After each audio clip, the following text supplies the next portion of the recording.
বিসমিল্লাহির রহমানির রহিম। সকলের প্রতি রহিল আমার আন্তরিক সালাম এবং শুভেচ্ছা। আসসালামু আলাইকুম। আমি এম কে জামান। আজ তৃতীয় শ্রেণীর বাংলাদেশ ও বিশ্ব পরিচয়ের মিলকরণ ও সাজেশন সম্পর্কে আলোচনা করব। এখন মিলকরণটা পরীক্ষাতে কিভাবে থাকবে এবং মানবন্টন কত। মানবন্টন পরীক্ষায় বাম পাশে 5টি এবং ডান পাশে 7টি মিলকরণ প্রশ্ন থাকবে। তা থেকে 5টির উত্তর করতে হবে। প্রতিটি প্রশ্নের মান 2, মোট 10 নম্বর।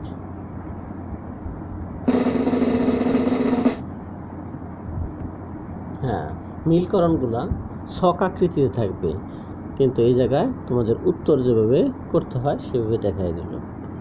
বাংলাদেশের প্রধান খাদ্য শস্য ধান।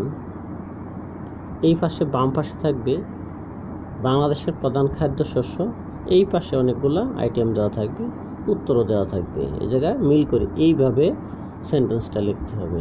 সোনালী আঁশ বলা হয় পাট। পৃথিবীতে মহাদেশ 7টি, পৃথিবীতে মহাসাগর 5টি, পৃথিবীতে সবচেয়ে বড় মহাদেশ এশিয়া মহাদেশ।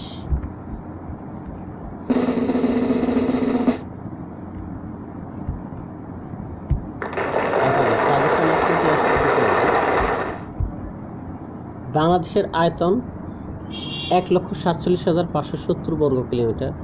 বাংলাদেশের বিজয় দিবস 16ই ডিসেম্বর। মুক্তিযুদ্ধ কত সময় চলছিল? 9 মাস। পৃথিবীতে সবচেয়ে বড় মহাসাগর প্রশান্ত মহাসাগর। শহীদ দিবস পালন করা হয় 21শে ফেব্রুয়ারি। 1952 সাল ভাষা আন্দোলন। বাংলার জাতির পিতা জাতির জনক বঙ্গবন্ধু শেখ মুজিবুর রহমান। পৃথিবীর সবচেয়ে ছোট মহাদেশ অস্ট্রেলিয়া। 1969 সাল গণ অভ্যুত্থান। 1966 সাল 6 দফা আন্দোলন। নবজাগরণের অগ্রদূত বেগম রোকেয়া। বেগম রোকেয়া জন্মগ্রহণ করেন 1990 সালে। আন্তর্জাতিক নারী দিবস পালন করা হয় 8ই মার্চ।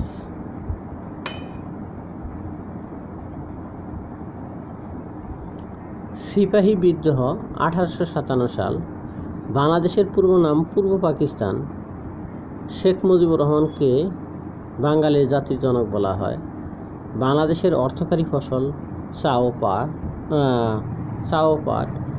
বাংলাদেশের সুন্দরবনে বাস করে রয়্যাল বেঙ্গল টাইগার। শেখ মুজিবুর রহমান জন্ম 1920 সালে 17ই মার্চ। শেখ মুজিবুর রহমান শহীদ হন 1975 সালে 15ই আগস্ট। শেখ মুজিবুর রহমান পাকিস্তানে কারাগার থেকে মুক্তি পান 1972 সালে 10ই জানুয়ারি। বাংলাদেশের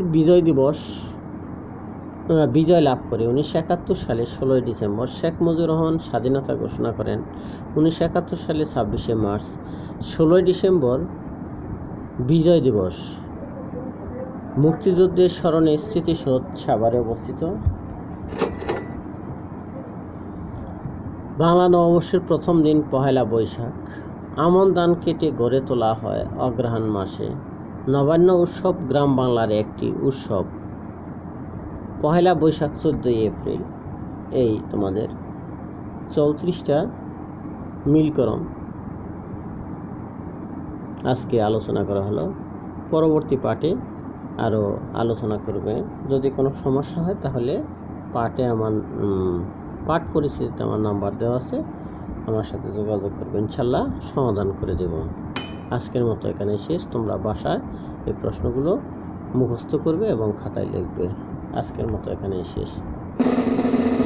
আল্লাহ হাফেজ।